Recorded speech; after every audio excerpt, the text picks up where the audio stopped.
Good evening. It's 6 o'clock. I'd like to call this meeting to order. This is a regular meeting of the Manitou Springs City Council. It's for July the 1st, 2025.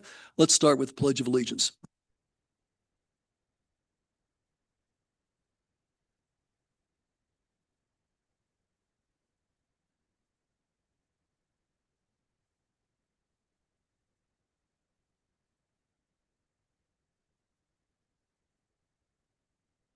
Thank you. And with that, this is the week of the 4th of July. So I'll wish everyone a happy 4th of July.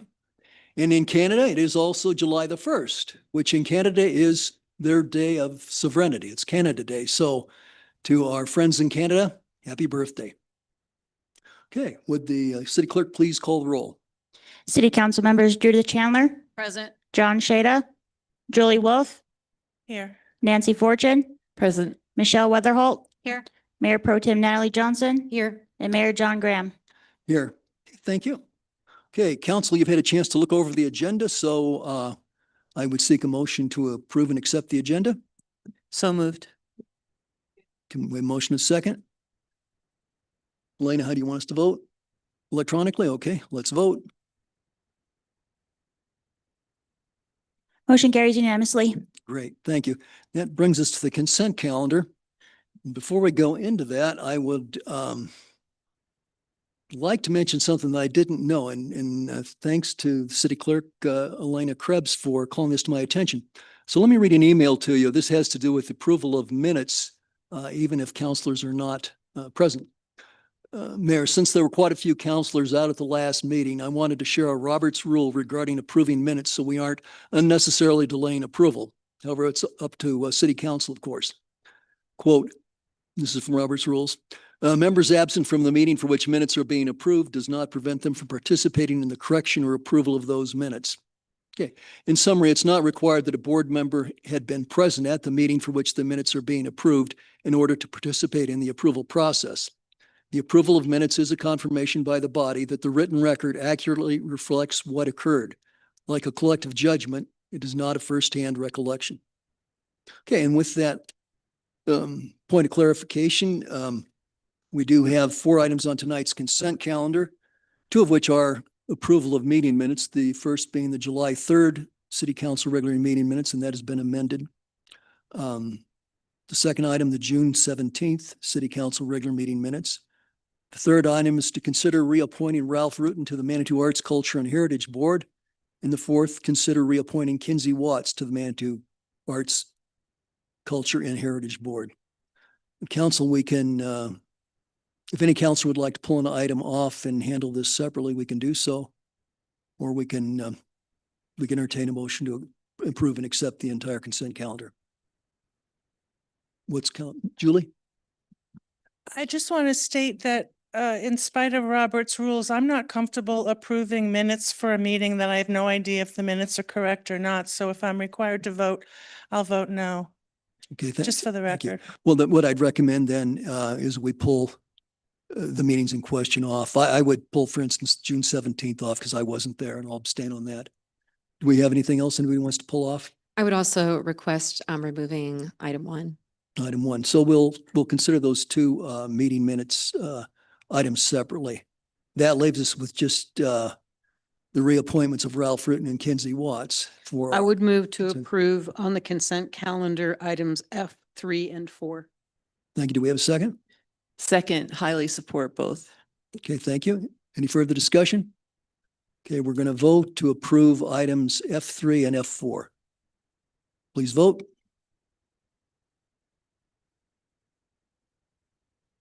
Motion carries unanimously. Great, thank you. Ralph, Kinsey, thank you. Thanks for another term of service. Okay, let's go to the June 3rd council regular meeting minutes. I think the concern here is that we have council members who were not present at the meeting, and so they probably prefer to abstain. We have some discussion, I plan to abstain from the vote for the Okay. June 3rd. and you weren't present, is that correct? That's Nana? correct. I was not Okay. present. Do we have any other discussion? I think we could go ahead and vote then on the approval of the June 3rd city council minutes. Can I have a motion to that? Yes, please, a motion. Right. I move to approve the June 3rd, 2025 City Council regular meeting minutes as amended. Thank you. A second? Second. Okay, second by Councilman Shada. Okay, let's go ahead and vote.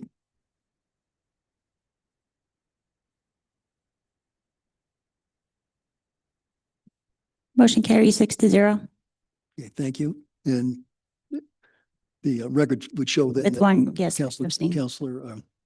Johnson abstained, Mayor Pro Tem Johnson. Okay. All right, second item, the June 17th regular council meeting minutes. I wasn't here, so I will abstain. Over the I discussion. will abstain also. Hey, Judith and Michelle. Okay, so three of us are going to abstain. Oh, I'm sorry. I'm sorry. I apologize. Okay, so it's Julie, Judith, and me. Okay, I'm sorry, Michelle. Okay, I would look for a motion then to approve the June 17th minutes. So moved. Okay. Second. Motion second. Okay, let's, those of you who are going to vote, please vote.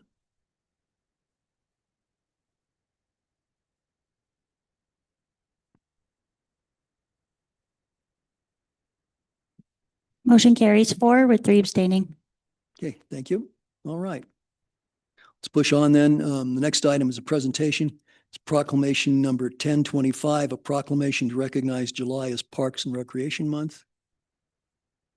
And hang on just a second here.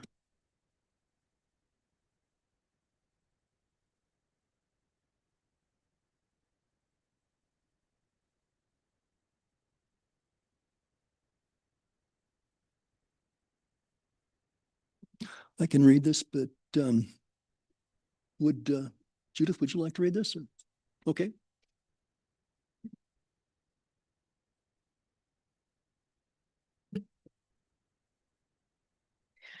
This is proclamation designating July as Parks and Recreation Month, July 1st, 2025 in the city of Manitou Springs.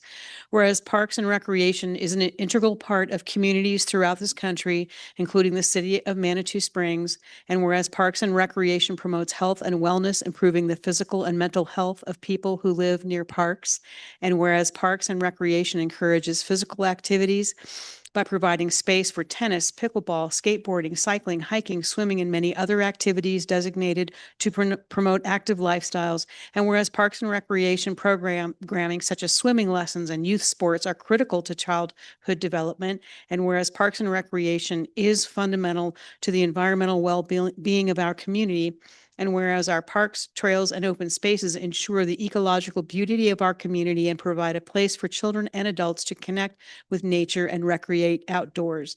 And whereas the U.S. House of Representatives has designated July as Parks and Recreation Month, and whereas the city of Manitou Springs recognizes the benefits derived from parks and recreation resources. Now, therefore, John Graham and the City Council of Manitou Springs hereby proclaims July 2025 as Parks and Recreation Month in the city of Manitou Springs, adopted this first day of July 2025 in the city of Manitou Springs, El Paso County, Colorado. Thank you. Do we have comments from council? Jillian, would you like to come forward, or do you have any comments you'd like to make? Okay.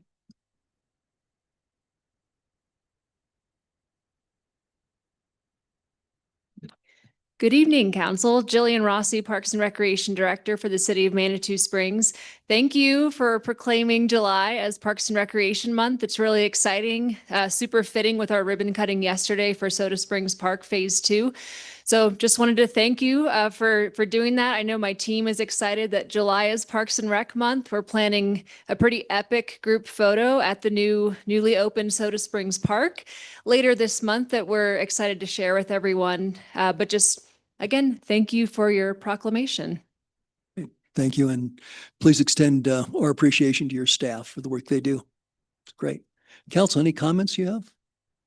Julie, please. And extend that to Parab as well. Our appreciation for Parab and all they do. Thank you. Absolutely. Thank you. Julie? My comment is that I would love to see our parks, particularly Memorial Park, more available to the public and our visitors. Whereas when it's roped off for all these events throughout the summer, with all these businesses competing with our downtown businesses, not only is it detrimental to the downtown businesses' income stream because now they have all this competition from the park, but it also prevents people and their children from enjoying the park. So that's my comment, is I'd love to see some changes so that our public can truly enjoy the parks as intended. Okay, thank you. Other counselors? Okay, thank you, Jillian. Okay, and my apologies to everyone. I glossed over the public comment on non-agenda items. That was inadvertent. I didn't mean to do that. So we'll do that now. If there's anyone in the audience who'd like to comment about a non-agenda item, this would be the time to do it. You have 3 minutes to talk about anything that's not elsewhere on the agenda. Elena, do we have anyone? If not, we'll go on. Okay. All right, so next item, H1 business, consider appointing Aaron Handlin to the Historic Preservation Commission as a regular member.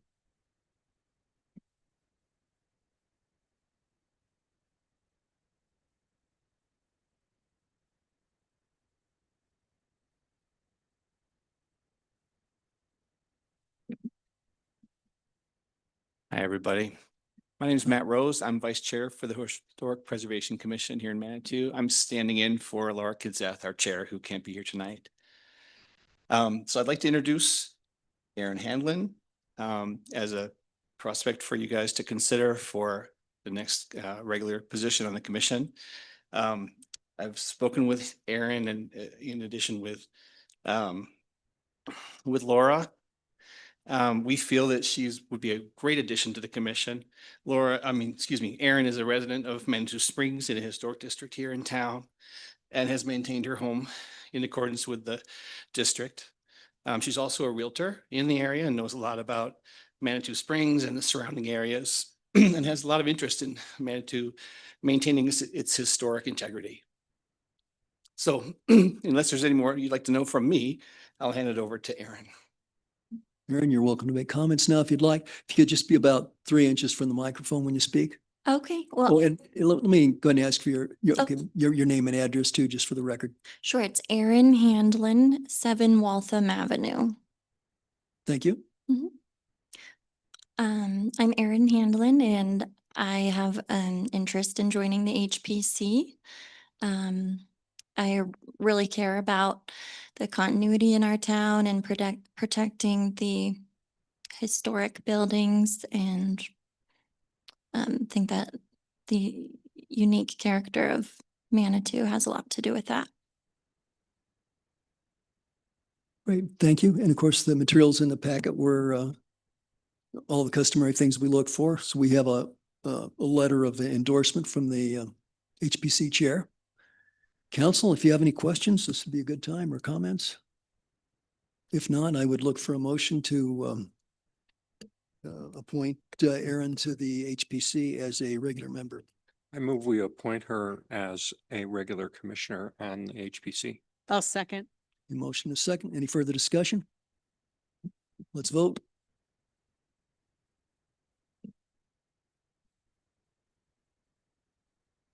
Motion carries unanimously. Great, thank you. Well, Aaron, you are appointed to the HPC. I hope you enjoy hard work and I hope you find it meaningful and satisfying. Thank you. Thanks for stepping forward. Great.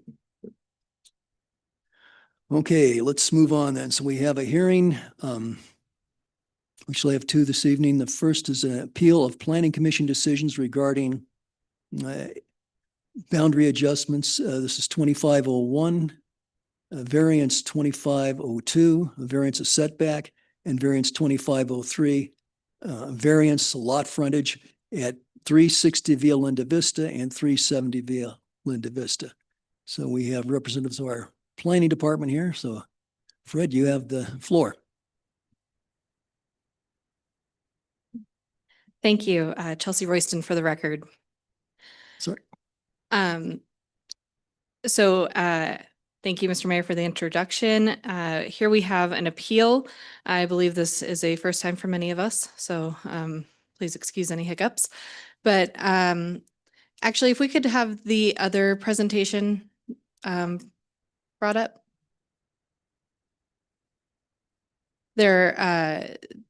The appellants also included visual materials in their presentation, but I'll go through staff's presentation first. And while we're getting that pulled up, I'll give you a little bit of a background. The applicants are requesting a boundary adjustment to relocate the property boundary between two adjacent properties. And in conjunction with that, two variances that would allow the line to be drawn as they have designed it. Next slide. Here we have an overview of 360 and 370 Via Linda Vista. Both properties were owned by the Rosenthals, and they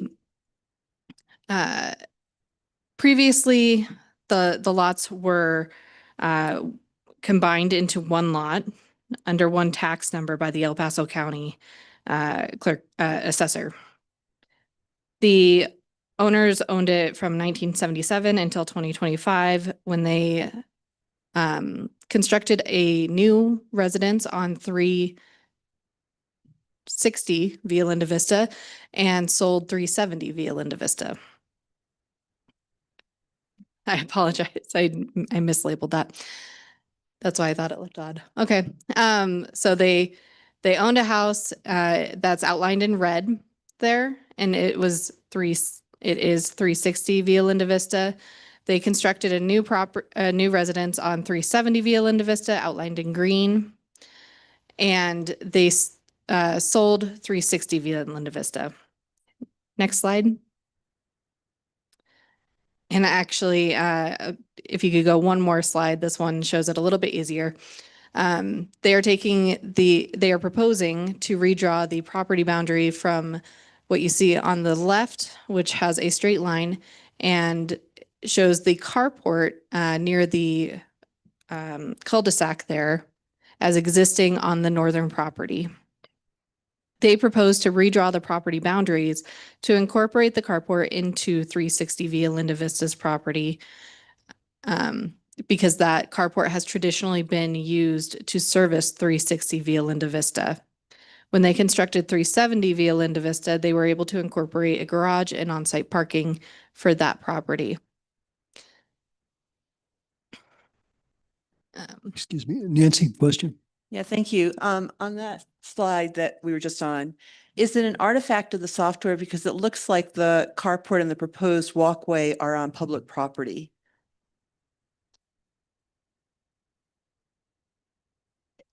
A corner of the carport and the end of the proposed walkway. On the cul-de-sac? Yeah. This is a survey that was provided by the applicants. I don't believe it exists in the developed right of way, but it may overhang slightly. I don't know if that shows it clearly, but we haven't noted any encroachment as a result of reviewing the proposed plat. So I think it may just be a kind of the line weight there that shows it encroaching. Nancy, does that answer satisfy you, or? Yes, I think it would be good to clarify though, if there is an Okay. encroachment or not. Yeah. I mean, we just recently had such an issue, and so. Understand, yeah. we will clarify that based on the continued discussion. So in order to qualify for a property boundary adjustment, the property line shall not increase or decrease an existing lot by more than 15%. And in order to minimize the net change in acreage between the two lots, the proposed boundary shifted not only the property boundary around the carport, but also the western end of that property line shifted to the south in order to, again, minimize the net change between the two lots.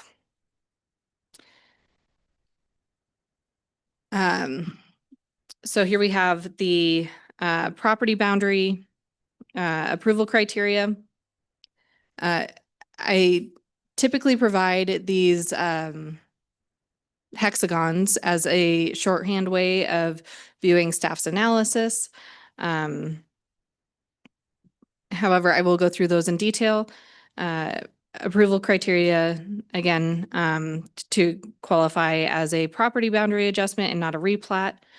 The property line shall not increase or decrease a lot by more than 15%, and they do comply with this. The property boundary adjustment does not increase or decrease the number of lots, tracts, parcels, or create new lots, tracts, or parcels. And this maintains that there are 2 lots with no tracts nor parcels. The boundary adjustment does not affect a recorded easement without the prior approval of the easement holder. The property boundary adjustment does not affect any recorded public easements. There is a private easement that is recorded for the use of the carport. However, that would be made redundant by the boundary adjustment if it is approved. And although it could be left intact, the appellant's plan is to terminate that easement if the boundary adjustment and variances are approved. Number 4, the right-of-way is not affected or changed. There are no anticipated changes to the right-of-way. Number 5, the boundary adjustment will not create any nonconformities or increase the degree of nonconformity of any existing structure or use. Staff sought legal counsel for this criterion, and the city attorney stated that the purpose of the variance is essentially an exception to a land use and zoning requirement, and a nonconformity is a violation of the code. Here, if the applicant can demonstrate that they meet the variance criteria for the nonconformance that would be created due to the boundary adjustment, then the boundary adjustment could move forward. As a result of this analysis, staff recommends a condition that links all 3 applications so that none of the 3 can be approved without approval of the other 2. And criteria number 6, the boundary adjustment shall comply with all other applicable requirements of the LUDC and other applicable regulations and requirements. Apart from the variances that are outlined and will be described in detail, the boundary adjustment meets that requirement. So moving on to variance number 2502, a rear setback. If you could go to the next slide, please. This graphic shows both variances. The rear setback variance is between the carport, which again exists, and the proposed lot line. And the next variance decreases the lot frontage for 370 Via Linda Vista from 85 feet as required by the low density residential zone district to 15 feet. Yes.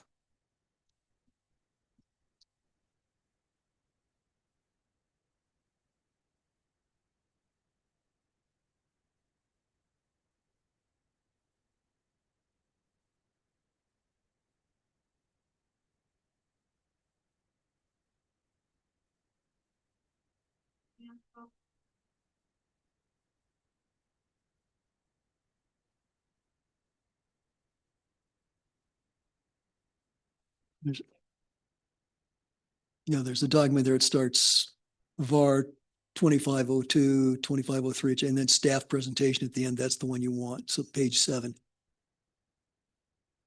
Page 7 of that presentation, or slide 7, I should say.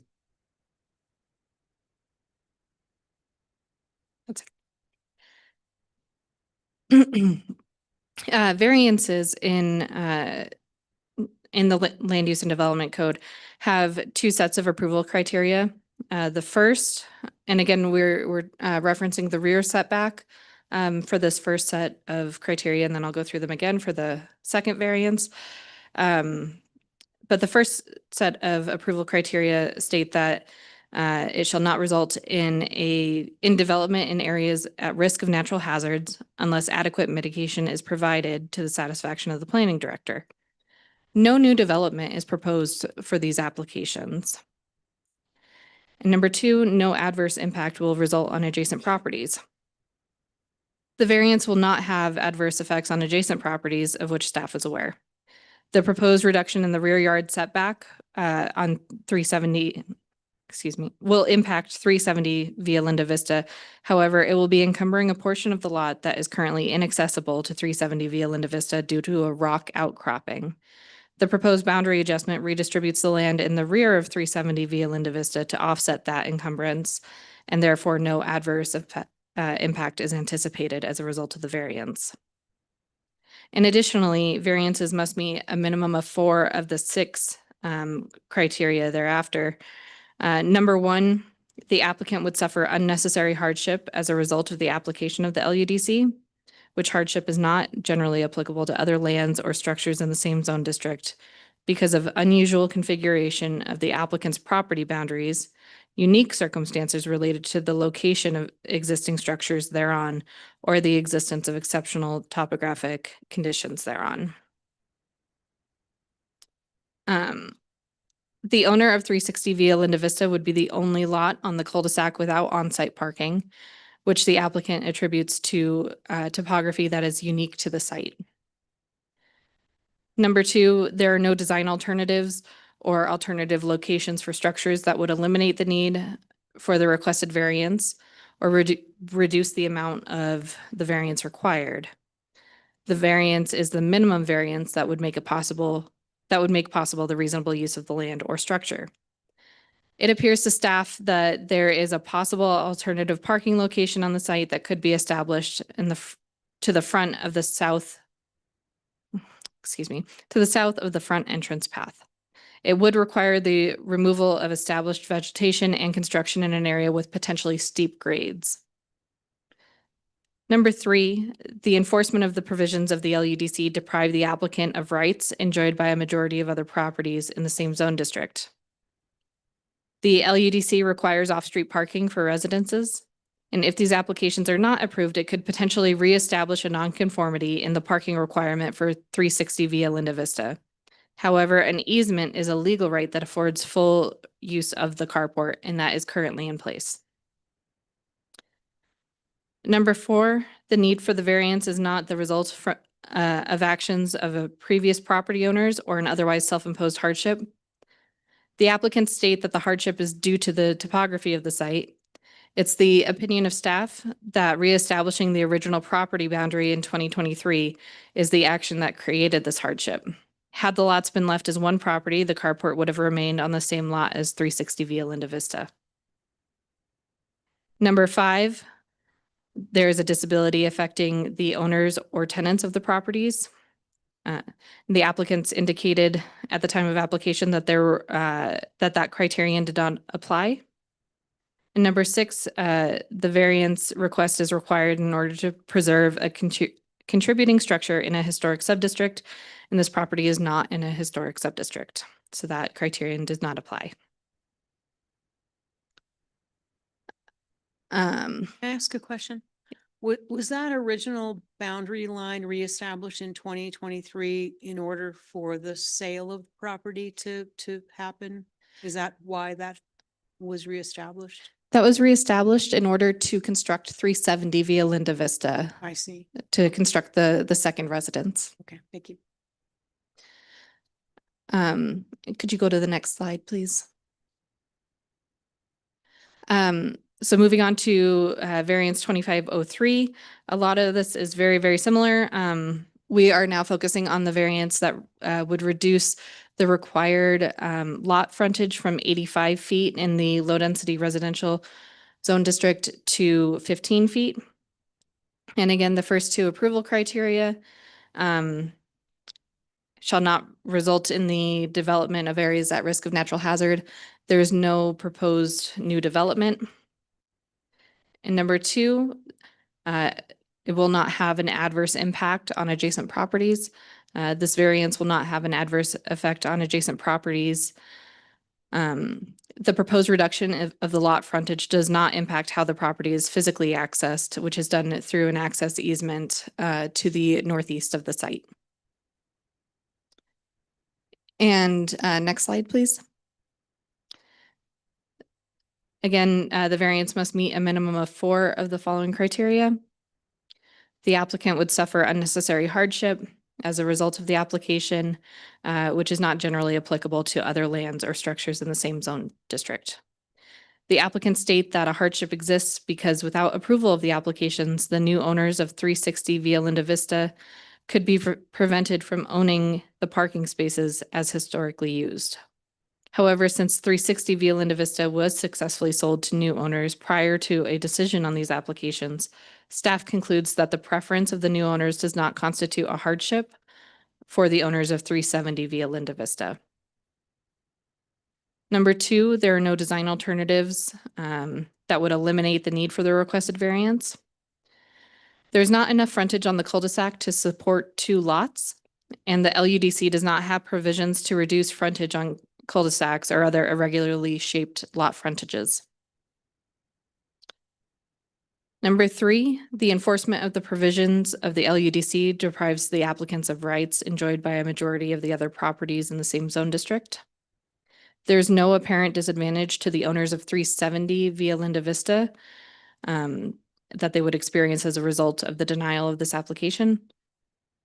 Number four, the need for a variance is not the result of actions from previous property owners or is an otherwise self-imposed hardship. The owners state that the hardship is due to the topography of the site. It's the opinion of staff, again, that reestablishing the original property boundary in 2023 was the action that created the hardship. Number five, the applicants indicated that there was no disability affecting the owners or tenants. So that criteria does not apply. And number six, the request is required in order to preserve a contributing structure in a historic subdistrict. And again, this property is not in a historic subdistrict. Should the staff report does say City Planning Commission, but should the City Council find it appropriate to grant the boundary adjustment and 2 variances, staff recommends the conditions that the approval of any of the applications is contingent upon the approval of all applications. And number 2, plat documents shall be updated to reflect new ownership of 360 Via Linda Vista prior to recording. This concludes my presentation. Julie, please. Just a question on number 4. Is it supposed to say the need for the variance is not an otherwise self-imposed hardship? The way it's worded, it sounds like if the hardship is self-imposed, that's cool. That's grounds for variance, which is the opposite of what the beginning of the sentence says about previous property owners. Am I reading that? I guess this is a question for Jeff. Am I reading that incorrectly, Jeff? There is a not just earlier in the sentence, and so it Oh, combines. they're not supposed to apply for both parts of the. Right, it Oh, combines. that's not, okay, thank you. The intent is for it to not be a self-imposed hardship.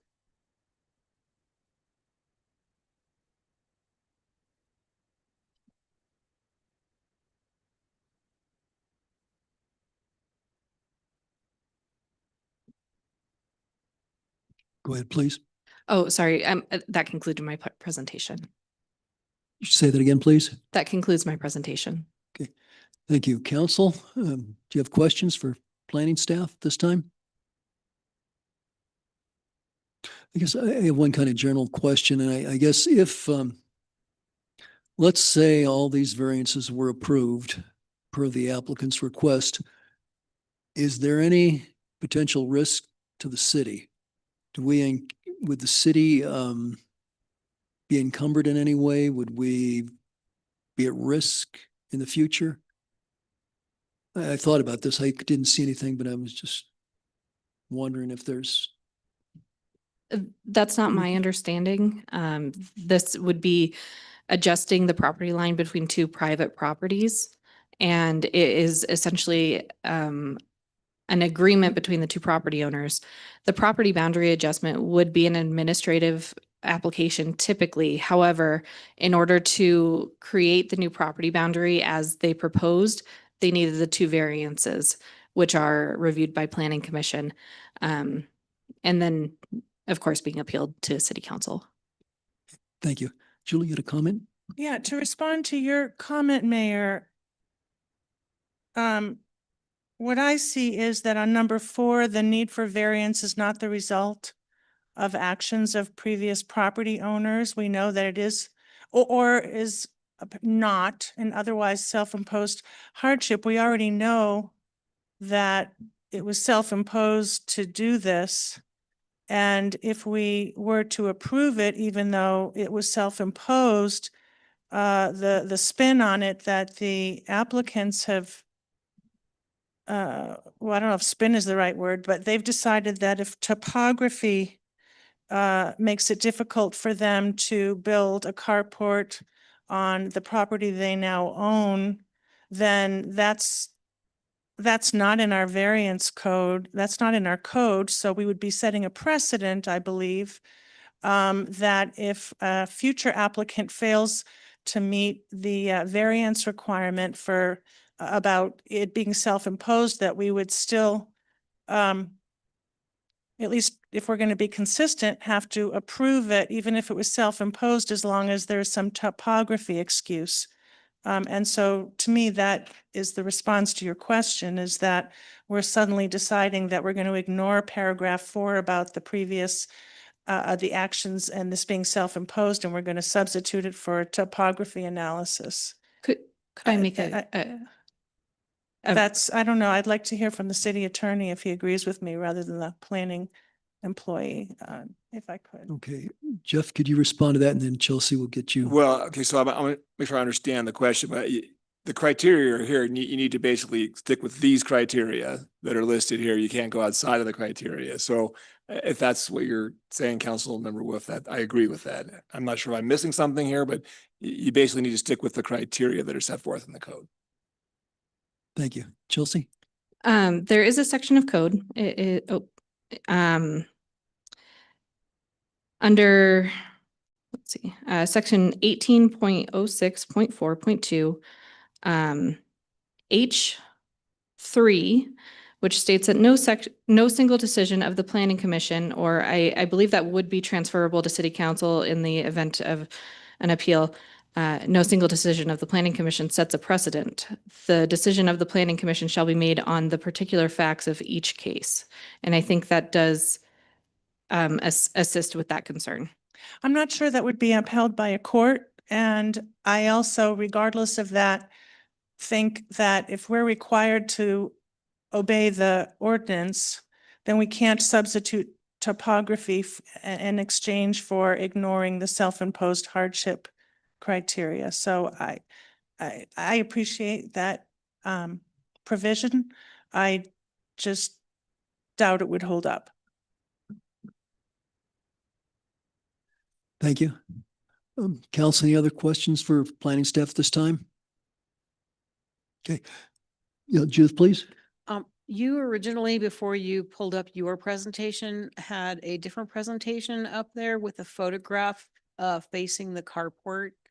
Could you bring that picture up, please? That is the appellant presentation. I see. And so I would encourage that to be presented by them. Okay, thank We'll you. we'll hear from the applicants next. Thank you. So, okay. So council, the plan here is we've heard from planning staff, and of course we can ask questions now.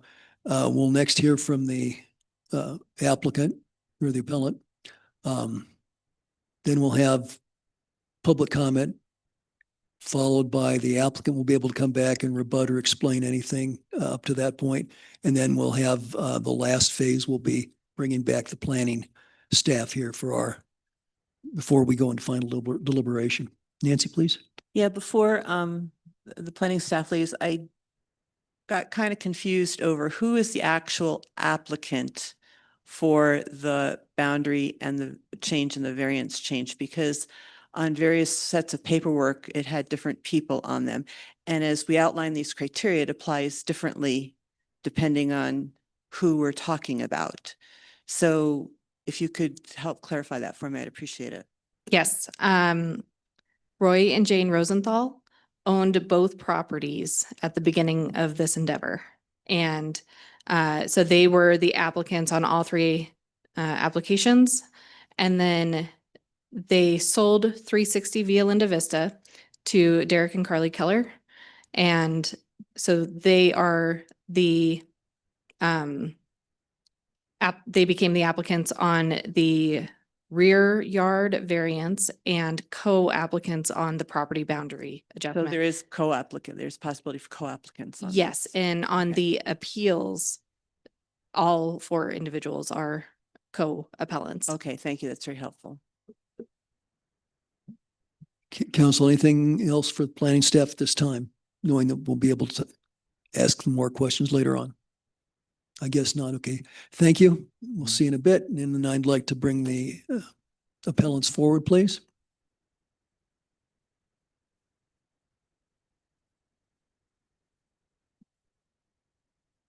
Okay, if you'd start by giving us your name and address, please. Good evening. My name is Jane Rosenthal. I, along with my husband Roy, are the previous owners of 360 Via Linda Vista and the current owner of 370. My husband, it was interesting listening to all of this. My husband is going to come up in a minute to kind of counter a lot of what was presented. But I really just wanted to start by saying this is a really unique circumstance. Traditionally, normally, when there is a disagreement between two adjacent homeowners or landowners, and they can't come to an agreement about a boundary, like where does that fence go or who owns that tree, then the government steps in, mediates, comes up with a decision if the two homeowners can't come to an agreement. This is the exact opposite.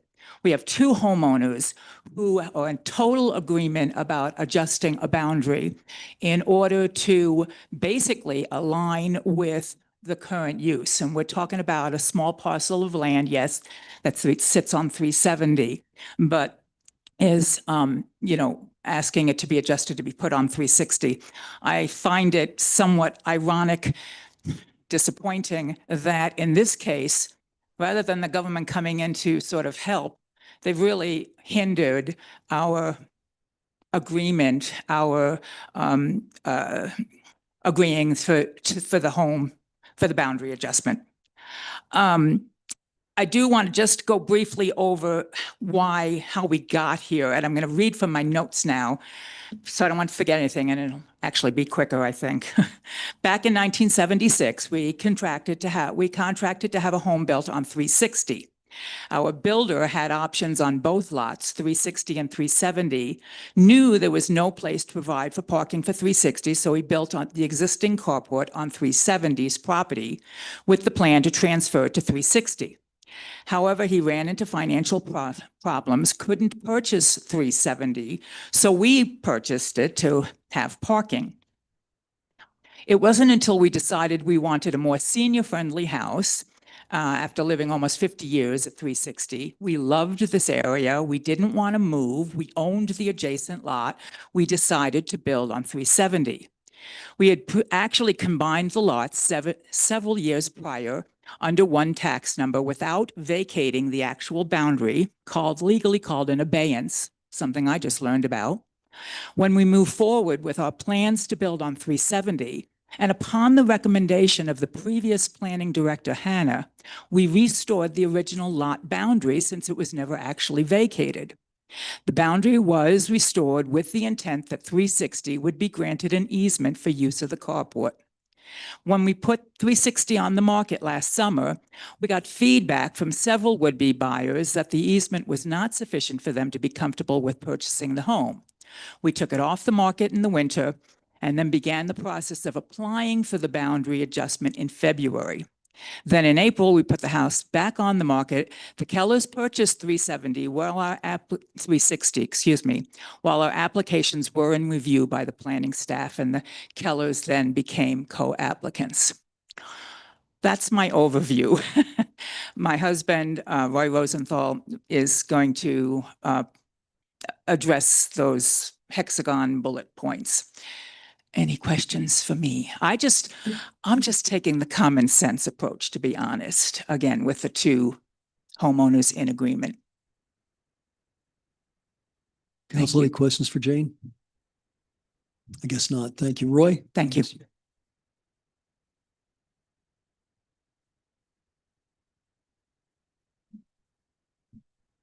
I'm Roy Rosenthal, 370 Via Linda Vista in Manitou Springs. Julie, I just want to comment. What you've heard so far is the planning department's opinion about whether we created the hardship in criteria 4. I'm going to present our opinion that that's not correct, and I'll go through why I believe that, and I hope I can convince you. But it's Okay. not determined yet. Roy, if you can be about 3 inches away from the Okay. microphone, that would help us. I Thank know you. I was leaning away. No, understand. That's okay. You know, you'll I'm get used gonna cut to the important points.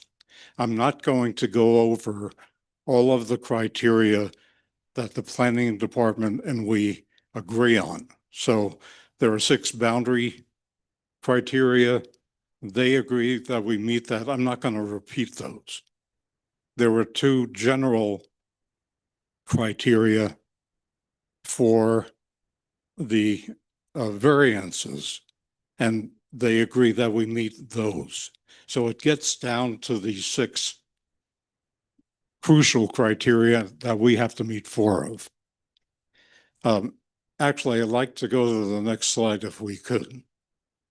She showed you her bullet points. These are ours. Obviously, we disagree with the planning department. Our first disagreement is quite important. Chelsea showed you different results for each of the 2 variants, as if the setback variant applies only to the owners of 360 because it is on 360, and the frontage variant only applies to the owners of 370 because it is on 370. But in real life, these 2 variances affect all 4 of us because both variances have to be approved for the boundary adjustment to go forward. In other words, the frontage variant, if it's not approved, then the Kellers experience a hardship. So we take it that the criteria for the 2 variances should be exactly the same because they have exactly the same real life impact. Does that make any sense? I was surprised that the planning department took it differently. No, well, the planning department in their presentation. The planning commission voted basically on the bullet points that they saw. So I'm going to go through the criteria as I see them. For example, the first criteria, that's the hardship criteria, that the applicant or applicants will experience a hardship unless the variant is approved. The planning department agrees that the Kellers will experience a hardship if the variance is not approved, but they just applied it to the setback variance and not to the frontage variance. We apply it to both. So we contend that we meet criteria number 1 for both variances. For criteria number 2, that's the location of the carport, of the structure. The planning department agrees that we meet that, but they applied it to only one and we apply it to both. For criteria number 3, why don't you go through to the next slide, by the way? Here are the hardship criteria that the Kellers listed, the multiple ways that they are affected by not owning their own parking structure and property.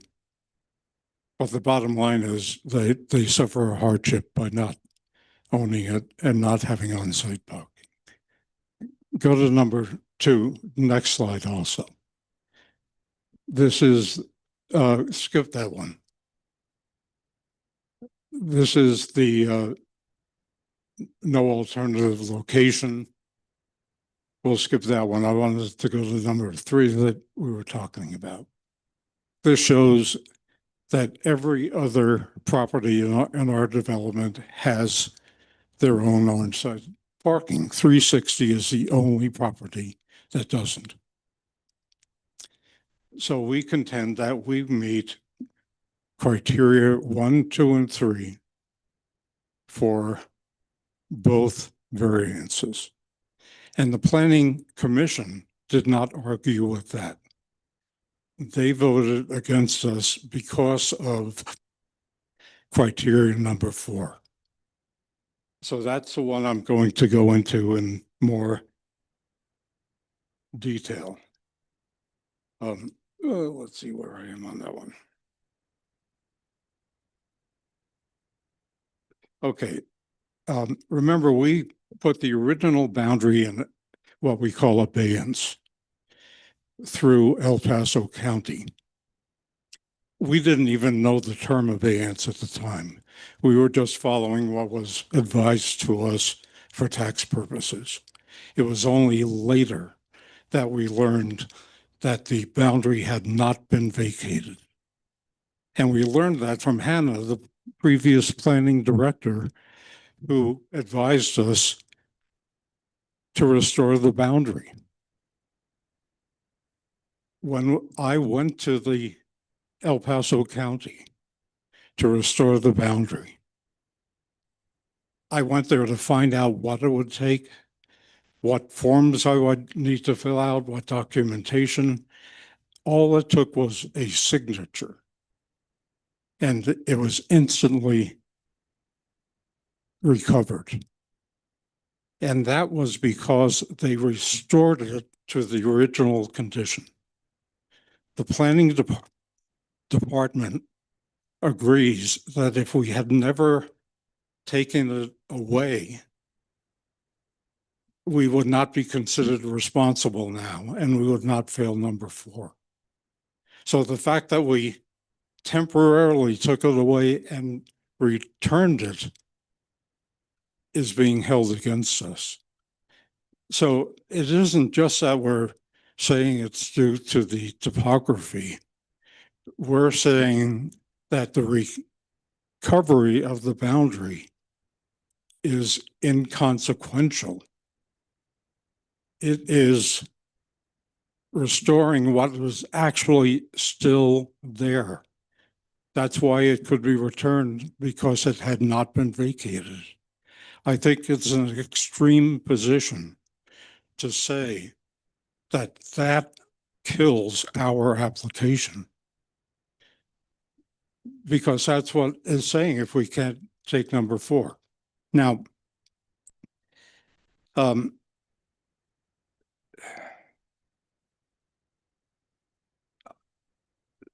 So our position is that recovering the boundary is not the same as creating a new boundary that has consequences. It's being returned to the original condition. So that's number 4. But I am going to speak also to number 5. If you can see this, when we showed the 1 through 6, we showed green for 1, 2, 3, 4, and 5. But we did not claim 5 until now. We did not claim it in May when we presented to the Planning Commission. And there's a reason for that. You know, I'm on the Planning Commission. I had to recuse myself during that presentation. So I know the LUDC. It was implemented in March of 2023. Since that time, no one has claimed criteria number 5 until 3 weeks ago tomorrow at the June Planning Commission meeting, when a combined dual variance was presented,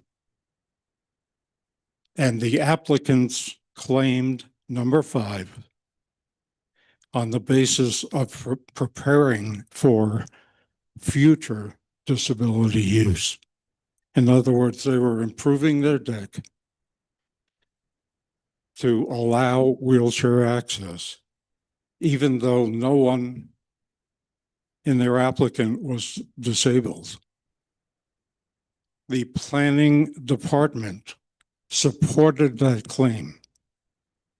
And I have the exact wording. They said it was consistent with the spirit and intent of criteria number 5. Based on that, and the planning department, the planning commission approved it unanimously. Based on that criteria, we meet number 5. And now we are stating that we do, and we're adding that to our application. No one in the applicants from last month that were approved for number 5 are disabled in any way. And they were approved for it. It so happens that our co-applicant, Derek Keller, is a 100% service-connected disabled veteran. His mobility is okay now, but he may have this mobility problem sooner than would be expected otherwise. So we have a much greater claim on number 5 than was approved 3 weeks ago. So we're adding that. Derek is going to come up and he'll give you the rest of that story, and he'll conclude our remarks. I still believe we meet 1 through 4, but now I believe we meet 1 through 5. If you're unsure about 4, we need to meet 4 out of 5. I believe we do. So I don't know how you feel about this idea of abeyance, whether we should be held accountable for that. You'll have to make up your own minds about that one. So I'm going to finish my remarks and let Derek speak. Thank you. Just Any wait a minute here. questions? Mr. Rosenthal, yeah. Council, any questions for Mr. Rosenthal? Nancy, go, and then Julie. Okay, Nancy? Oh, okay, all right. So Nancy, please. I saw you had your hand raised when we were talking about the possible encroachment. Did you have a comment on I that? do. The carport is begins about 8 feet behind the curb. Whether it's in the right of way, if it is, then the curb was put in the wrong place. Yeah, and I've seen it. My concern is that it would imply then that your surveyor is inaccurate, which is of great concern if that's the case. And we just had a case a couple of weeks ago of an encroachment on public property, hence my anxiety over this one. So I would absolutely like to know one way or the other if there's an encroachment here. And I don't think you're going to be able to answer that Well, tonight. no, I can't. Right. A surveyor would have to answer that. All I know is it's 8 feet behind the curb. So if we don't know, I guess. Thank you. Other questions? How would that come into your decision tonight? Possibly. I mean, I would think it would come in more to your decision or your new owner's decision, because there could be some implications, financial and otherwise, with that. Well, I don't see how it will affect. The encroachment will be the same. It won't change. The boundary is just going to be moved over.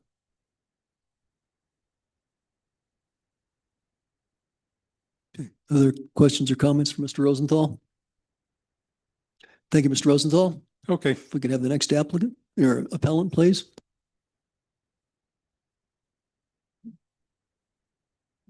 All right, good afternoon. I'm Derek Keller. I'm the brand new owner of 360 Via Linda Vista, and super happy to be back here. And I'm glad the Parks and Recreation thing is going forward, because that's why I came back, for physical and holistic healing.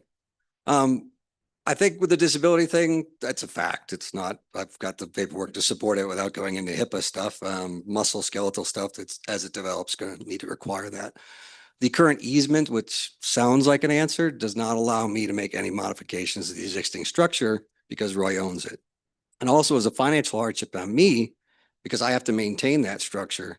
Any given point in time, he does not think I'm in compliance, he could remove that easement. It's a conditional easement. So I'm not going to put money into a structure which, you know, the Colorado Fair Housing Act should allow me to create accommodation for my injuries going forward that I don't own and he could potentially take back at any time. And that's really my pitch for that with the disability. The Planning Commission was not aware of this. We were still in Florida at the time of the meeting, trying to BTC in. We had technical issues. We weren't allowed to speak, but they had already voted. So they just kind of said, well, we are where we are. You can appeal. So these are new facts. Next slide. And obviously, we're well aware we're not in a historic district. And next slide. So just kind of wrap this up in summation.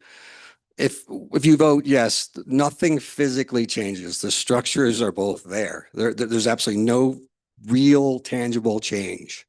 There's no negative impact on any neighbors. The county already recognized this as part of it. And when we got the house appraisal, this was included in the value of the home. The square footage is on the slide I showed you. So the county recognizes it as part of 360 when we bought the home. And the approval of the ownership, you guys put us, we're in a weird place with like who owns maintenance. I have to ensure this, but it would really clean up the lines between responsibility for the structure and for all the things going forward. It would align responsibility with the right, parties. And then the issue we've had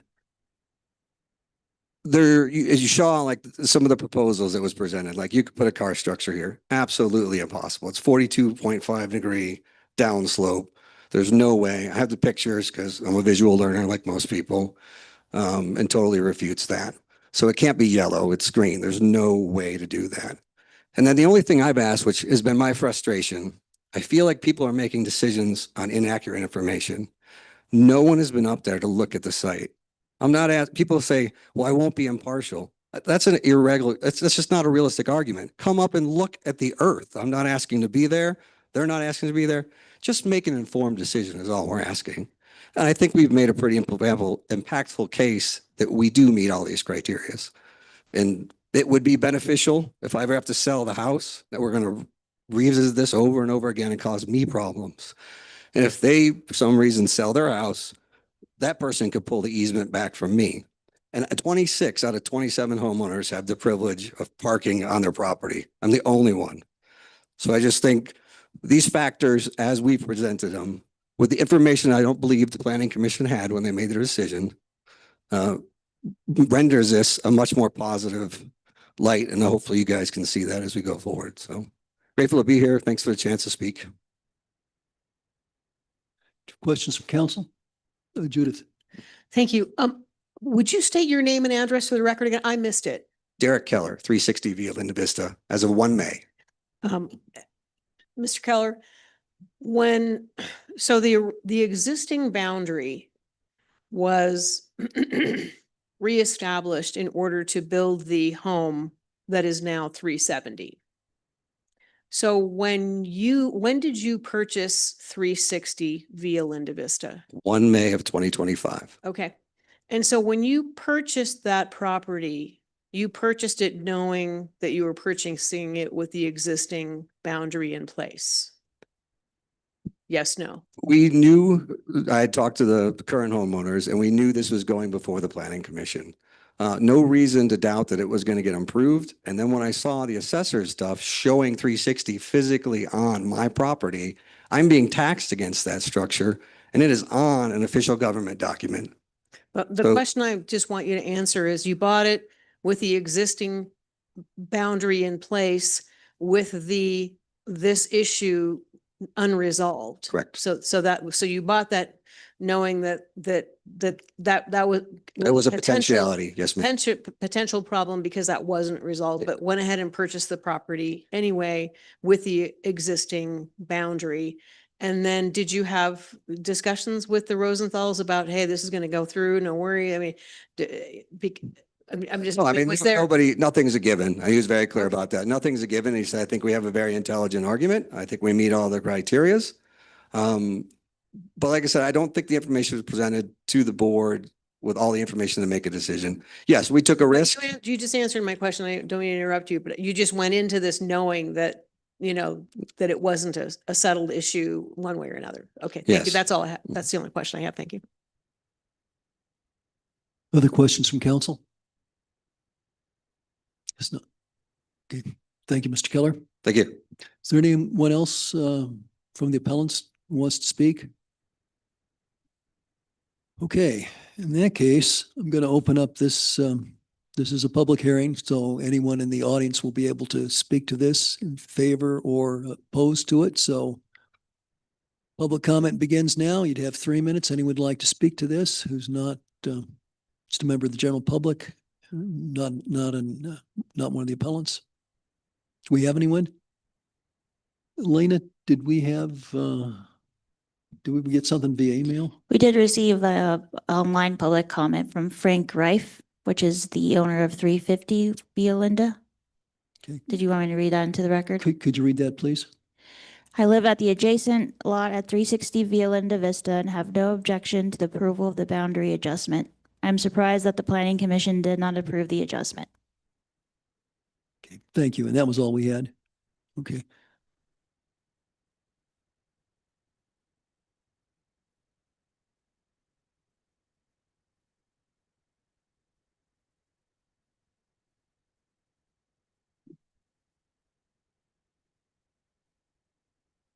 Mr. Warner, can you hear us?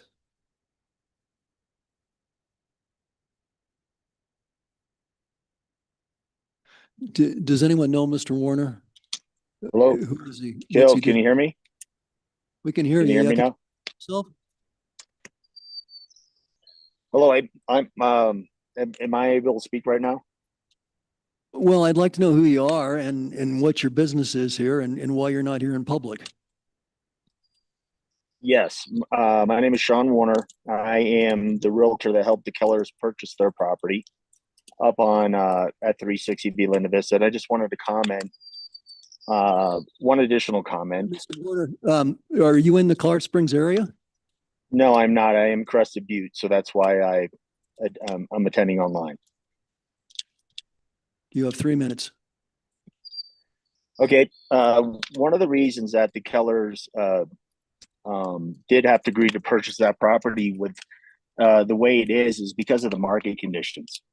There were competing offers on that property. There's what we understood, someone from Boulder, and then a third offer as well. The original offer, we did have the intent, we actually adjusted it to make the sale of the property conditional upon the approval of the boundary adjustment. But when the multiple offers came in, we were put under circumstances where they could lose the property. They've been looking to move on our street for years. I'd say probably about 5 years. So it's been a long time coming, and this house was perfect. They knew this possibility was coming up, but for them to get the house under contract, they had to create the contract where it was not a condition for the carport to be included before it closed. That's all I had to say. Thank you.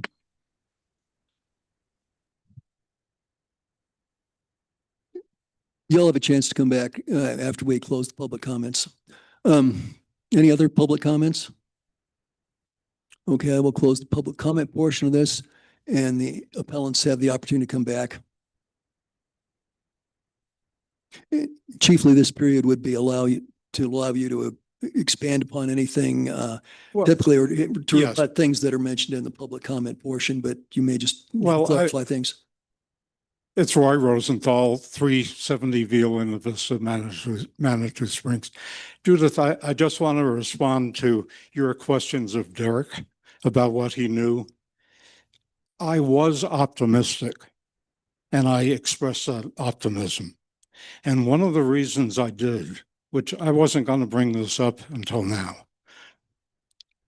naturally, I had a pre-application meeting with Chelsea and Fred about this application. They knew that we reestablished the boundary on the previous planning director's recommendation. And we had a friendly, positive, optimistic meeting. They said nothing about considering or reestablishing the boundary as a problem. So I was optimistic. I didn't expect that number 4 would be read on the bullet points there. So Derek, I was optimistic, and maybe apparently maybe I was wrong, but I did give them the impression that I thought there was a good chance that we would be approved. Just wanted you to know that. And part of it was that I got no negative feedback from the present planning director and chief planner when we were talking about our application. Yeah, Judith, please. But Mr. Rosenthal, just to be clear for the record, there wasn't anyone, including Hannah, who's not with us anymore, or anyone currently in the planning department that said to you or gave you any indication that this was, going to go through. I just want to make sure that that's not what you're saying, or is what you're saying. There wasn't anybody in the planning department said that, you have no worries. This will. No, go through. nobody said Okay, you just had wanna- no worries, for of the record, course. just wanna make sure, because. No, I'm just explaining why I was optimistic, Got it. not that it Thank was you. a sure thing. Thank you. Okay, thank you. Council, any other questions for Mr. Rosenthal? Okay, Mr. Rosenthal, thank you. Council, do you have any other questions for any of the appellants? Any of the others? If not, no, let's go ahead and let's bring up our planning staff again.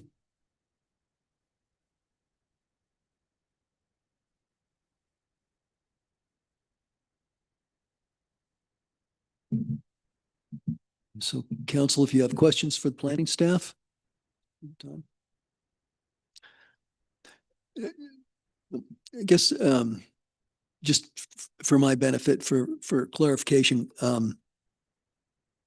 I guess there's two main thoughts I have. One is if we were to approve these variances and they would be approved as a package, understand that, what obligations or risks would the city be at? And I know I kind of asked that question before. I don't know if there is anything. I can imagine other scenarios where the city might be at risk for things like drainage or sewer or water or something like that. This seems like it's fairly self-contained, so maybe that's not as big an issue. Then I guess the other thing I'm just, again, going over the bullet points here, the hexagons, the greens, the reds, the yellows. I think that's what council is expected to do tonight, is to base our decisions on what the established criteria are under the land use development code. So that's, I guess, my take on it. If I'm making mistakes or not judging that right, this would be a good time for you to clarify it.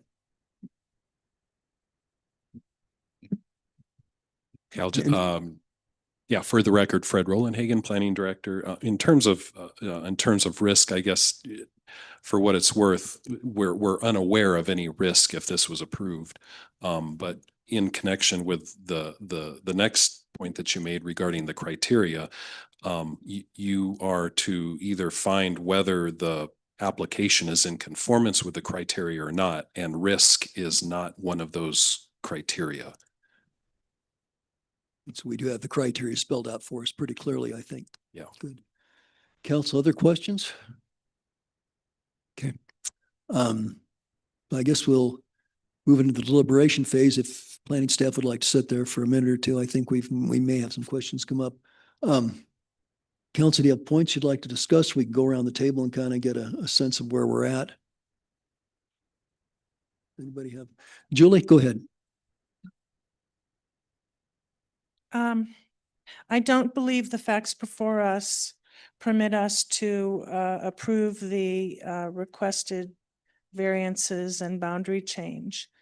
And if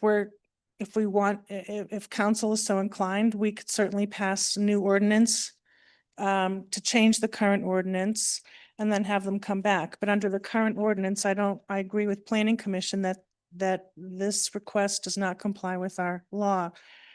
For one thing, regardless of the situation with the abeyance in the county and all of that, it's pretty clearly a self-created problem, because had the lot not been divided, subdivided, or whatever the terminology is, if we didn't have two separate lots here, then we wouldn't be in this situation in the first place. So I do not believe that number 4 of the variance criteria is met.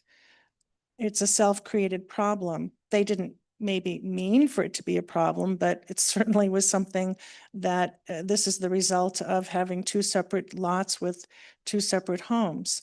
With respect to criteria number 5, the ordinance says that we have to make a finding that the ability of the disabled person is currently impaired and they cannot access their own property.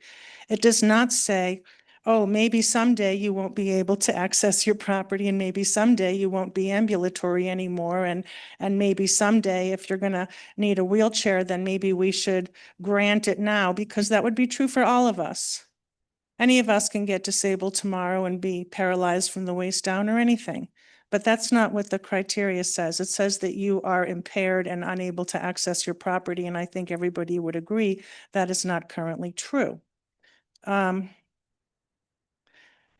With respect to the realtor's comment that the sale could have been conditioned on approval of this, and because they were in a rush to hurry up and make the sale and get the best offer they could get, they decided not to have the purchase be conditioned on these variances being granted.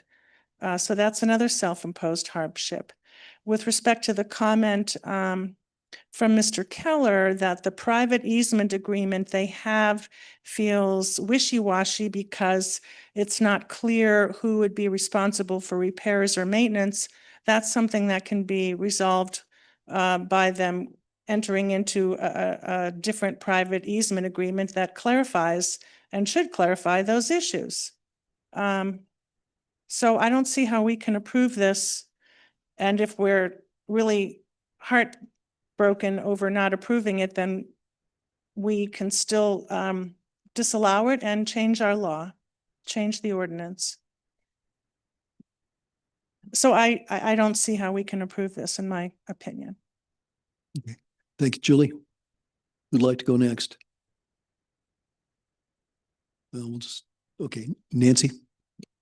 Yeah, at this point, I would agree with Julie. And it does break my heart to do it because it does seem to be this push and pull between common sense. It does seem to be a very common sense, elegant solution. However, I think it's incumbent upon us that we have to follow our ordinance in this case and our land use development code.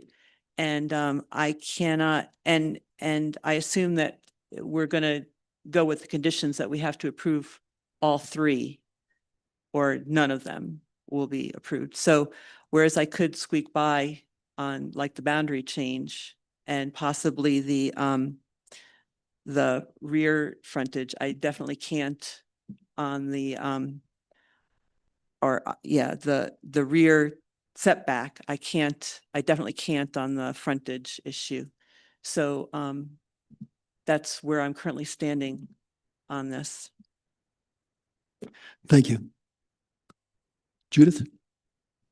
Thank you, Mary. I'm also a no on this. Mr. Keller, I go up that street all the time. I live on Becker's Lane, and I think that, you know, we also have to just take some responsibility as home buyers and home owners when we enter into these agreements, knowing that, you know, for example, I live on a property that has a red rock behind it, and knowing that I would not be able to ever do anything about that red rock that's in the back of my house. You know, you purchase the property anyway. So topography issues, you know, gosh, if that rock wasn't there, or, you know, if there weren't so many buyers lined up to buy this property, those are things that are outside, in my personal opinion, council's purview to take into consideration. And I never feel good about these situations, but we approved a land use development code, and that's kind of those are our walking papers. And until we change it, it is my view that your proposed group of boundaries and variances doesn't meet criteria. Thank you.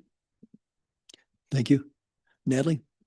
I also agree with everything that's been stated previously. I also believe that it is important that we support the land use development code and additionally our commissions and their work on these things. I do believe it is a living document, so I do welcome changes as we move forward so that then we can make different decisions moving forward if necessary.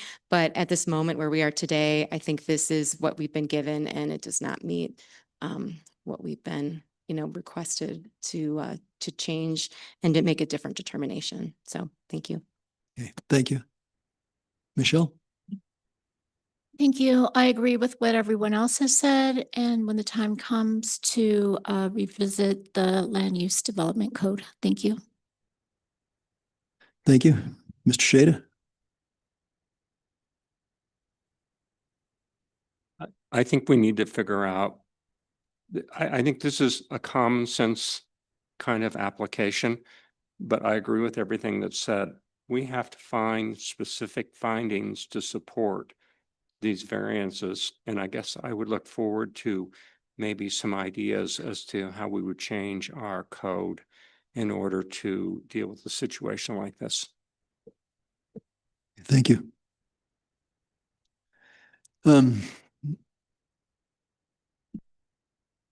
We spent, maybe not council so much, but other individuals, some was planning commission, some was the land use development code people, the special task force we put together for that, and certainly the planning department at the time. Hannah had worked ferociously to take pages and stacks of discordant policies and procedures. I mean, and that's a little extreme to even call them policies and procedures that the city had let evolve over the years. It was confusing. We made a tremendous effort to bring a land use code into being that, I wouldn't necessarily say that it serves all people for all things, but it tries to be fair to everybody. I think that's that was a step forward. And I've looked at that as being philosophically maturing for the city of Manitou Springs to try to do things by the book, to put things out so people that knew in advance what the expectations were, so that when they came to the city, for instance, when the planning, they could see where their dreams and where the city's policies and procedures, how aligned or how disaligned they were. So I'm strongly in favor of supporting land use development codes. So in that case, to this specific case tonight, I would be hard put to find support to grant the variances. And in a sense, there's a certain tragedy because I think there could be a fairly common sense solution here. And I've been laboring over that the last couple of days. Could we do this? We would allow one house to have on-street parking, something like that, but the rest of the neighborhood, do they care? Something that does affect me tonight is that a lot, so many steps were taken that the house was purchased. It was purchased for fear that someone else would get it. Okay, but the buyers acquired the property knowing that we had matters that were unresolved. And so this follows a longstanding Manitou tradition where people come in and they ask for forgiveness rather than for permission. And when you do that, you basically say the land use code is really just a nonsensical document, because when somebody comes in and says, I've already built the house is too tall, but please don't make me tear it down or cut it down. We found prior city councils backing down and saying, okay, we're sympathetic. And I sense, councils are not without compassion. Right? We're not without common sense. But at the same time, we see, variants that one person might ask for, and then another person. We've established a precedent, and we need to be, I think, a city of laws and consistency and regulation. So I don't think I can support the variance tonight, and certainly the thought that so much was done before this could be hashed out in some other fashion, that disturbs me. So, well, council, a couple things. I think we've got a pretty good sense of where we're at. We could entertain a motion now. We typically take a break around 7:30. If you want to take a break, we can do that. I'm Do we sorry. have to vote on 3 separately? We would have 3 things to vote on. So, well, if council is ready, we could entertain motions. And we'll take each one separately. But with the understand staff's recommendation was we would accept all 3 or not. Julie, can make it work. Maybe this is a Jeff question, but I would assume we can move to deny the application without going through each section of each criteria.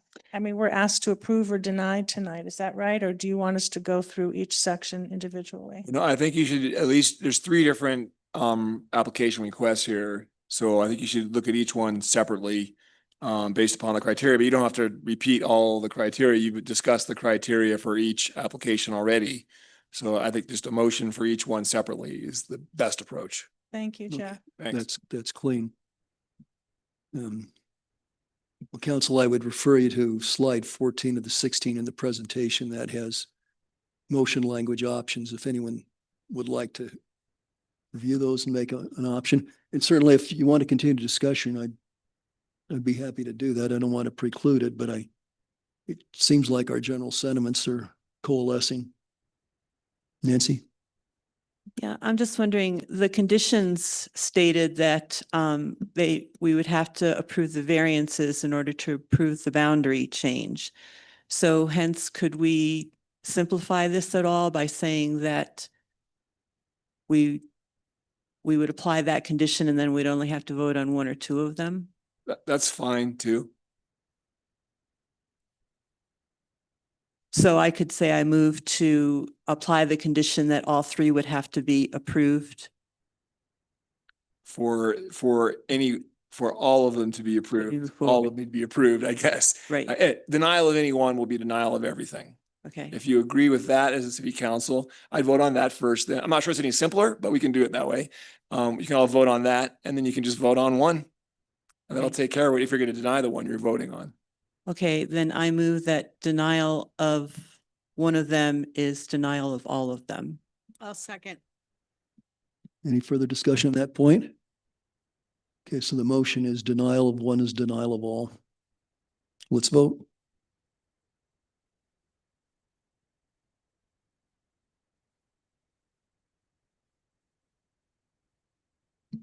Motion carries unanimously.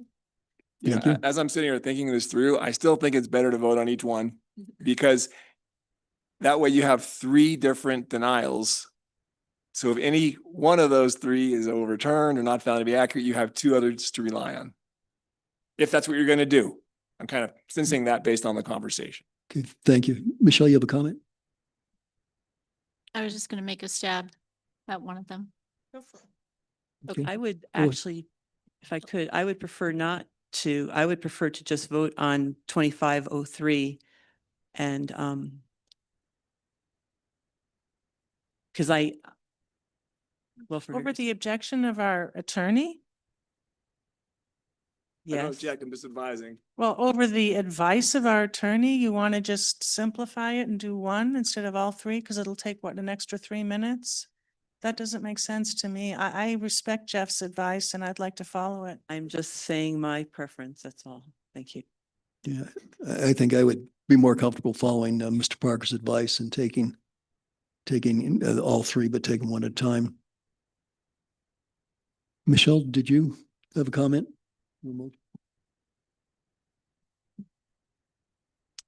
So I would approve 18.06.4.2 variance approval criteria, variance But just- 2503. I guess well, just to be clear, we're voting on a boundary adjustment, which is 2501. We're voting on a variance of the setback, which is 2502.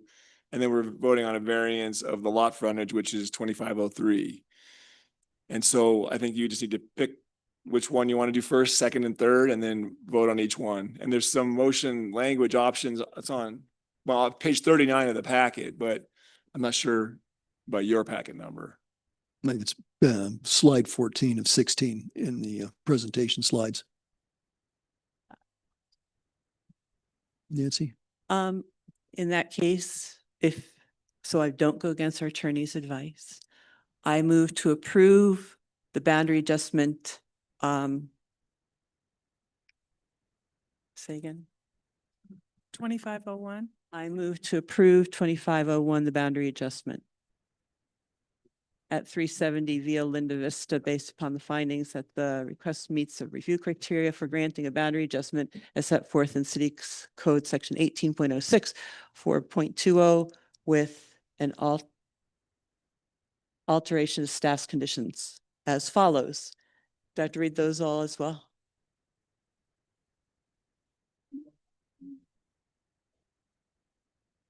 Okay, and include staff's conditions. So that was a motion to approve. And Okay. I'll second that. Okay, thank you. And then just to be more specific, okay, so that would be, if you're looking at slide 14 of 16 in the presentation, that would be the second paragraph under motion language options. Just to be clear. Yep. Okay. Any further discussion?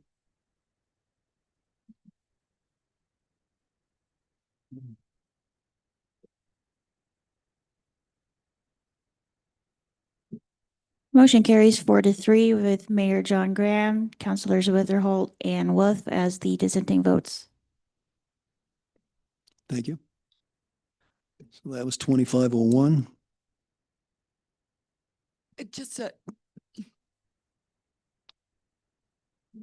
is 4-3 with Councilors Julie Wolf, Michelle Witherholt, and Mayor John Graham as the dissenting votes.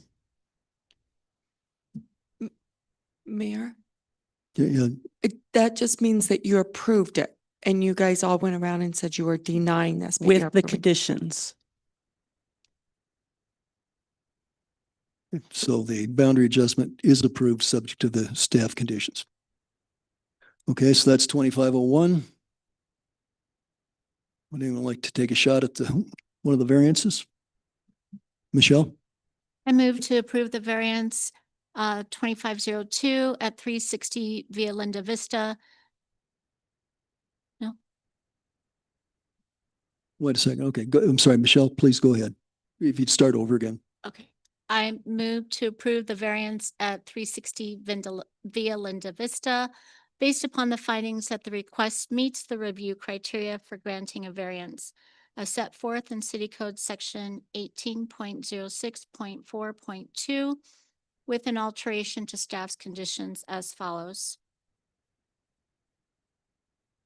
Well, you have to. We have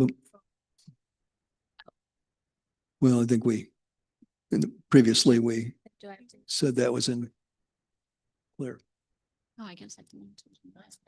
Okay, I'm sorry. Can I repeat or not repeat, but can I restate? Okay, wait, okay, that hasn't been, you made the motion, but we didn't have a second. We haven't had a second. So you're withdrawing your motion? Yes, and can I? Okay, so you want to restate? Okay, so go ahead and start with fresh motion.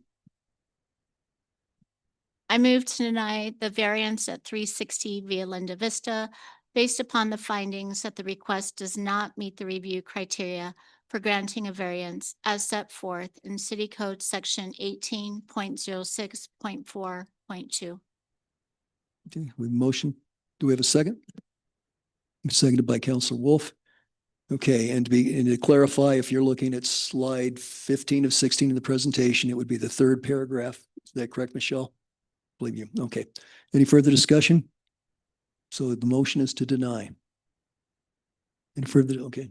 No further discussion? Let's vote.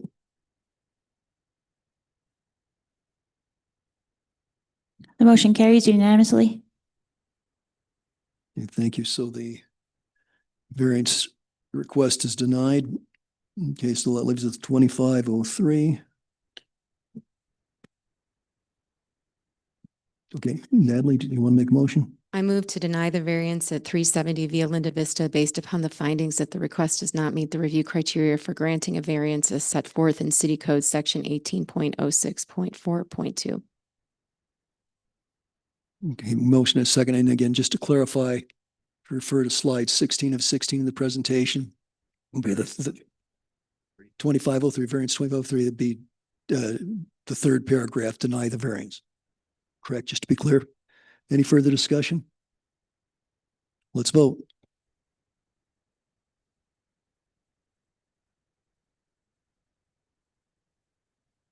Motion carries unanimously. Okay, thank you. All right, so the appellant's requests are denied. So just to clarify for the record, so the two variance requests were expressly denied based on the criteria. And then because of the condition that a denial of any one is denial of all three, that means that even though the boundary adjustment was originally granted, it's also denied. Thank you. Good point. We appreciate the clarification. Because they're all basically related to each other and required for everything. So. Okay. Very good. Thank you. Council, let's take a break and come back at 10 minutes of 8.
Could we go ahead and get back to work, please?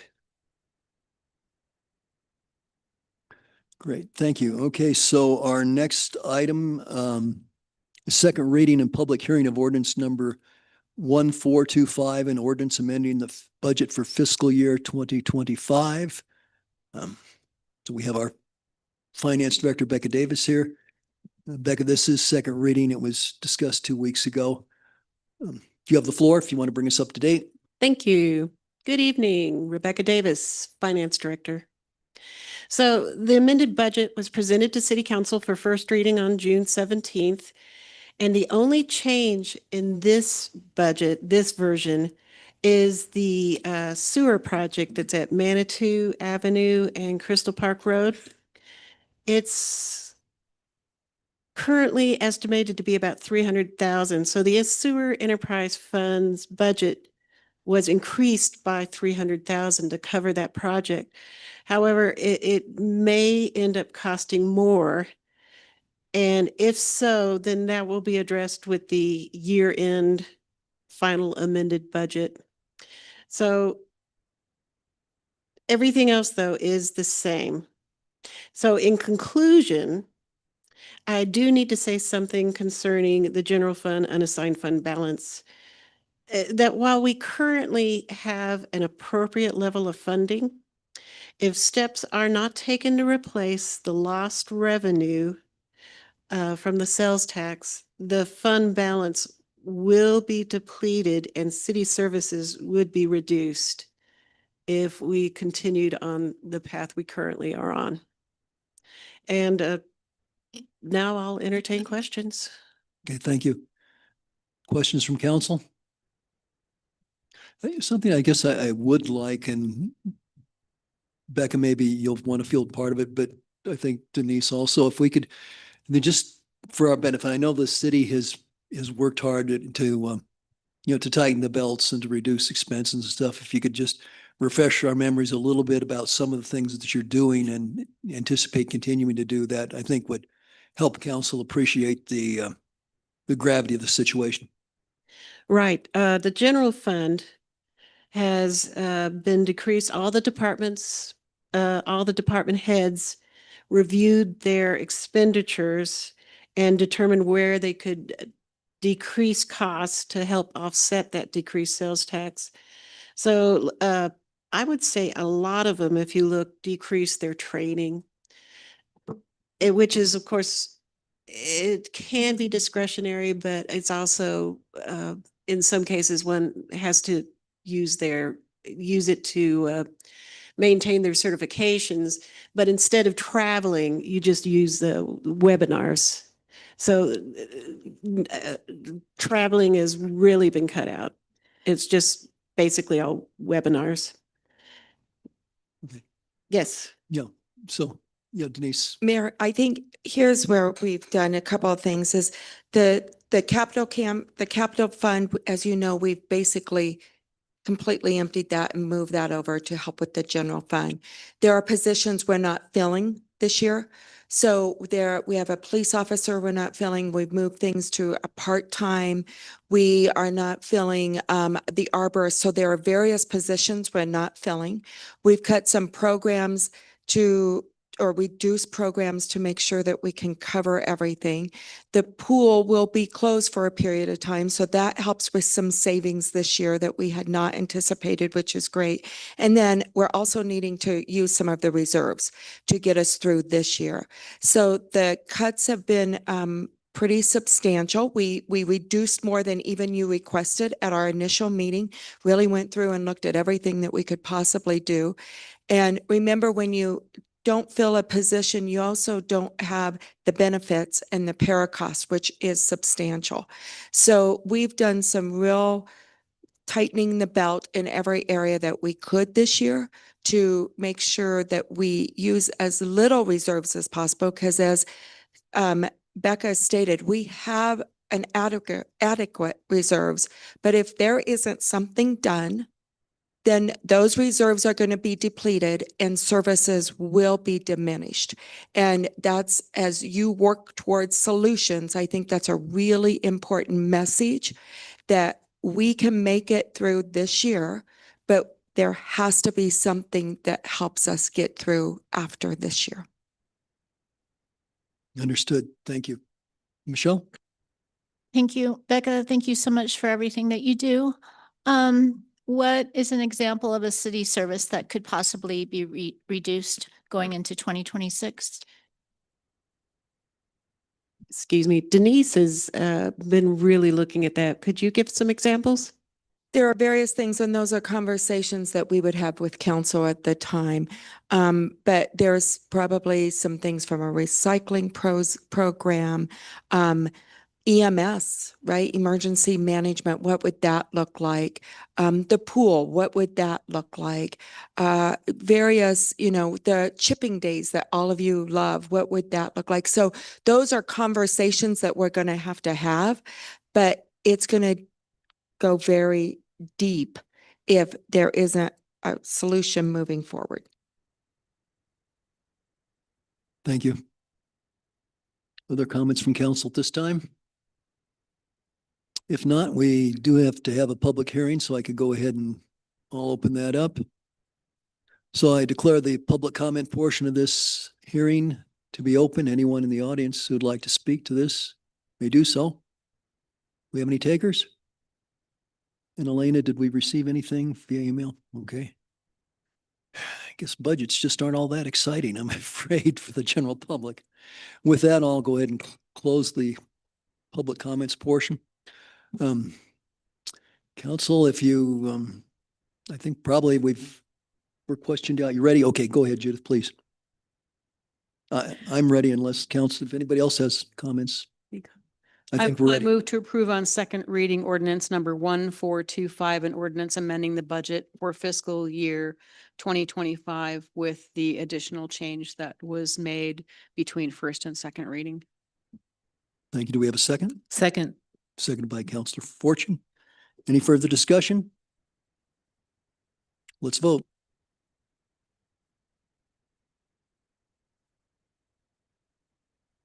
The motion carries unanimously. Thank you, Becca. Thank you. And thank you, Denise. It's a lot of work. We appreciate it, and we'll have to keep tightening our belt, I think. Okay. With that, we are at receive or act on council correspondence. Council, do you have any? Julie? A couple things. One is, I heard from Joanne Bailey, who lives at 1 Sandra Lane, regarding the street signs that have been put up on Crystal Park Road, and she suggested moving them further south where it would be more effective.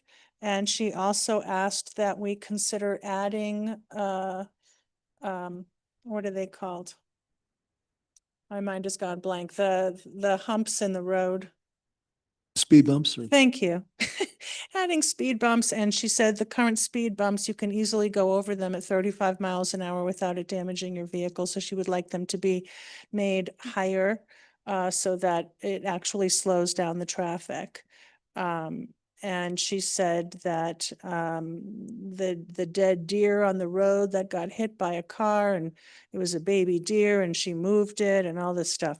Anyway, those were the comments about Crystal Park Road. And my other comment is just that, and I've discussed it briefly with Denise, but we need to, as of June 30th, we now are without any ADU application guidelines. And we should have an ordinance in place to address ADU applications, because June 30th is when the state law came into effect with the new ADU rules that we were told about months and months ago. And planning hasn't yet put together a proposal for us to pass as an ordinance. So if someone applies tomorrow for an ADU, we, for example, have no height limitations whatsoever on the ADU application. So I'm anxious to see us get an ordinance and get that passed ASAP. Okay, thank you. And My understanding was that we were getting an extension on that, so we had a The little. extension wiggle- apparently doesn't allow us to just make up the rules. So if somebody applies, and Jeff can correct me if I'm wrong, but if somebody applies for an ADU tomorrow or before we go through first and second reading, then we currently have no height restrictions, even if we have an extension to submit additional detail to the state. So the extension is kind of irrelevant. Yeah, there's basically two aspects to the law. One of them is what the state requires the city to do with respect to ADUs. The other one is the city filing a report to DOLA that then will basically qualify the city as an ADU friendly city and allow the city to get certain grants that the state issues. So the extension request, the report was due on June 30th, but you can get an extension. So that would basically allow the city to still file a report, still be the ADU friendly community, still qualify for grants, but it doesn't stay the effect of the actual law that basically requires all municipalities in certain areas, certain populations to basically allow ADUs in single family residential districts. But it's not exactly like we don't have anything in place, because a lot of the city's regulations, like height limitations in the zone district, setbacks, et cetera, will still apply to ADUs. We just don't have specific ADU regulations. So the city will be required to allow ADUs in the single family residential zone districts, but we don't have specific ADU regulations that we are allowed to impose, such as like size limitations. So good idea. We should definitely get them in place. I know Fred has been working on it with the planning commission, but we should definitely get them in place as soon as we can. So. Understood. We'll take that under advisement. Very good. Okay. Thanks, Julie. Great. Okay. Anybody else? Just see the police department is sponsoring a homeless camp cleanup in the Black Canyon open space on Sunday, July the 13th. It's from 8 to 12, I believe, in the morning. So if you know any able-bodied people who'd like to volunteer to help with that cleanup, I'm sure the police department would appreciate the assistance. That's all I've got. Anything else? Not Denise?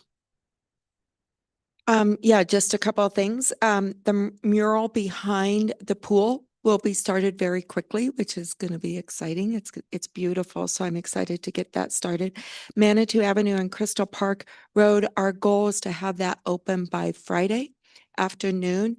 That will be a temporary patch to get us through the tourism season, and then we'll start before school starts. We'll get a permanent patch. And then you heard about Ruxton Avenue this weekend, and staff did a phenomenal job. From the time I was notified to the time it was repaired was about 6 hours. And that's pretty amazing for that type of project. So they did a great job. Soda Springs yesterday, we did the ribbon cutting and it was a great time. So thank you for attending. And that's it. Thank you. Great. Thank you. Well, with that, we have 2 executive sessions planned for this evening. Go ahead and, I'm sorry, Natalie? Do you just want to mention that we're not meeting?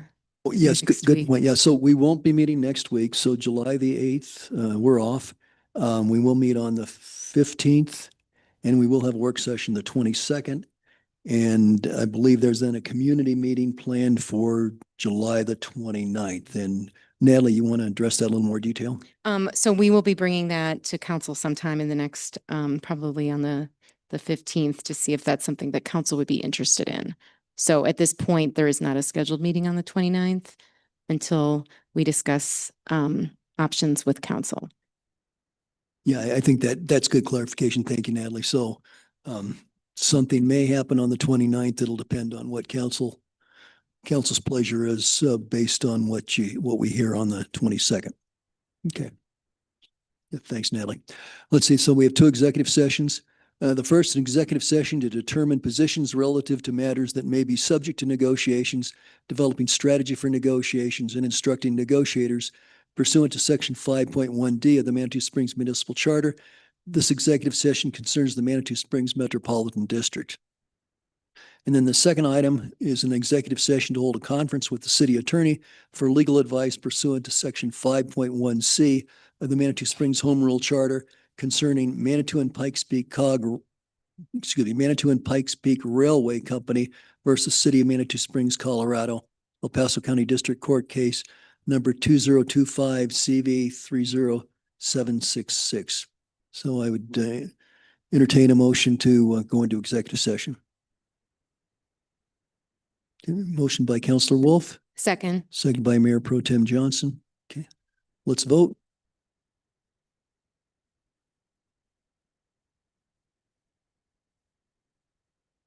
Motion carries unanimously. Great, thank you. So let's get a couple minutes here to switch over.